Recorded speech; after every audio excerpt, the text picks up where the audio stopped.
So when did I travel? After Yubis Thomas. So after I brought back some of the Svarim, I always, before I would travel to California, I would write the Rebbe a note that I'm planning to travel to California. And the Rebbe would answer, should be a skoma of Askonim the Shom or Anash the Shom. So the Yeoman said to me, why do you got to write the Rebbe and get the answer? Why didn't you write the Rebbe that you spoke to Kunyan and you spoke to Fratkin and to different heads over there, and you asked him for bracha? So I followed his advice and I wrote the note to the Rebbe. And usually the answer always was, Oscar, let's see. That was the common answer. This time, when I sent the Rebbe a note that I'm planning to leave to California, I got a big answer, an unusual type of answer. I have the written copy of what the label wrote out the answer. And the answer went as follows.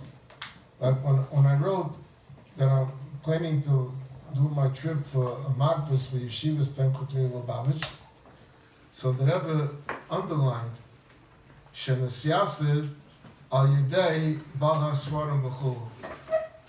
In other words, the Rebbe is saying to me, you want to go to raise money for the Rebbe, the Rebbe's Yeshiva, the same one that you're helping with the Svarim. So it's not something that you could leave. And then he writes, Hagzela be'enam, this, the Gzela is still actual. Uvemela b'chol rega mamash, zeh she'ein l'meshiva oivei b'mitzvah saseh min ha'tayra. Whoever does not give back the Svarim is a Gzela. Umizem muven b'negei l'zeh she'yoch l'sayeh, ובפרט שכבר זוכה ועושה והצליח בעזרת השם יזבורך בנגיע לספרים החודם, אבל אפילו במקום ספק אמיתי, הרי זה ספק במצססת מן התורה, ובנגיע למסייע ניתייסו גם המצווה לא יססה, דלפני איבה למן התורה וקל והובן.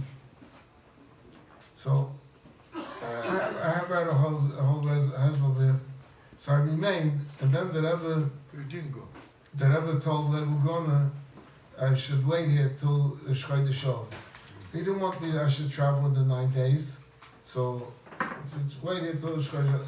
During this period came the connection from England with the man of the name in English was Jack Lanza, a big Yiddish in England that was a Svarim collector.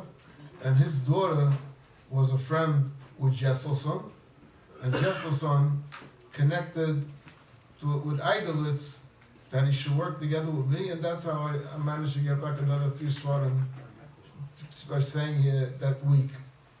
That's one thing. Another interesting thing was, Barry was no fool. And he knew that, supposedly he wins the case.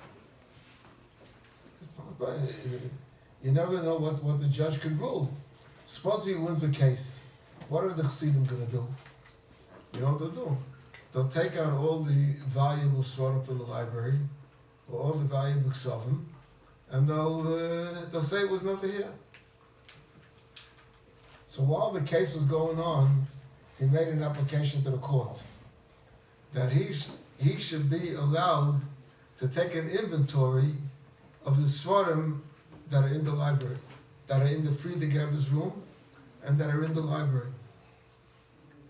And the court accepted his application, and they ruled that we have to let them in to take an inventory, and Katzman should be the one that should go along to take the inventory. So they said, the judge said, as long as they can take it, take a day, take a few days, but that they come, no. The Babish had no breda. It's the court ruling that to let them in. So they came to take the inventory.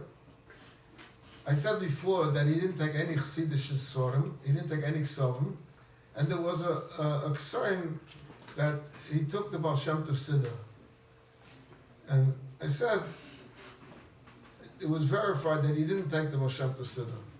How was it verified? Before he went, this thing had to take place.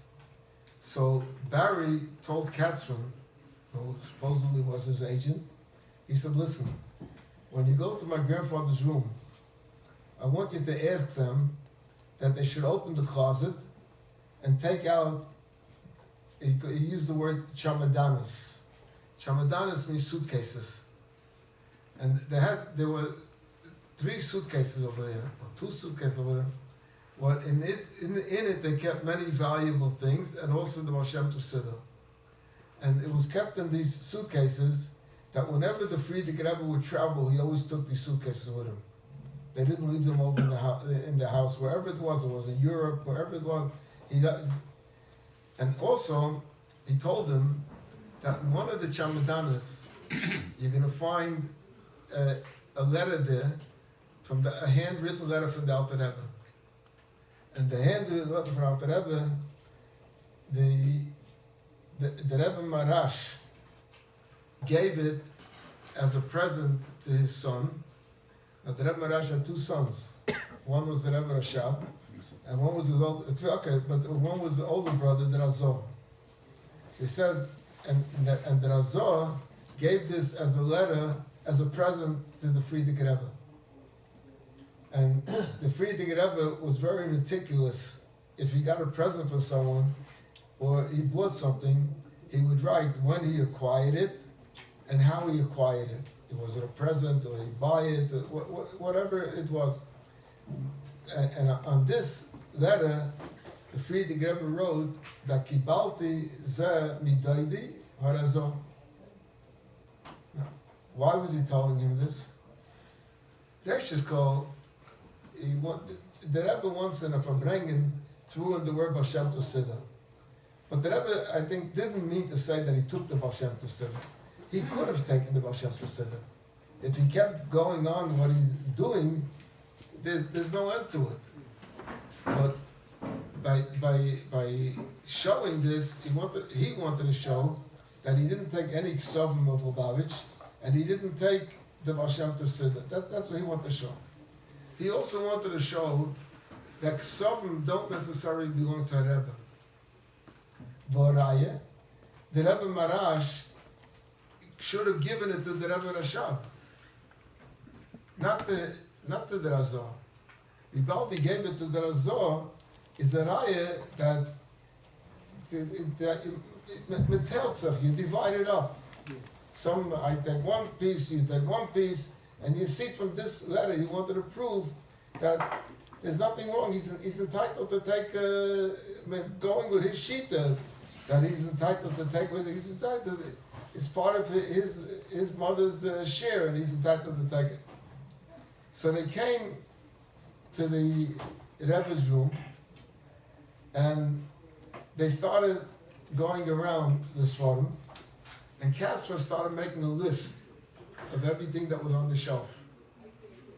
And Binyamin Klein told him that the Rebbe told them that don't let them spend too much time in the Rebbe's room.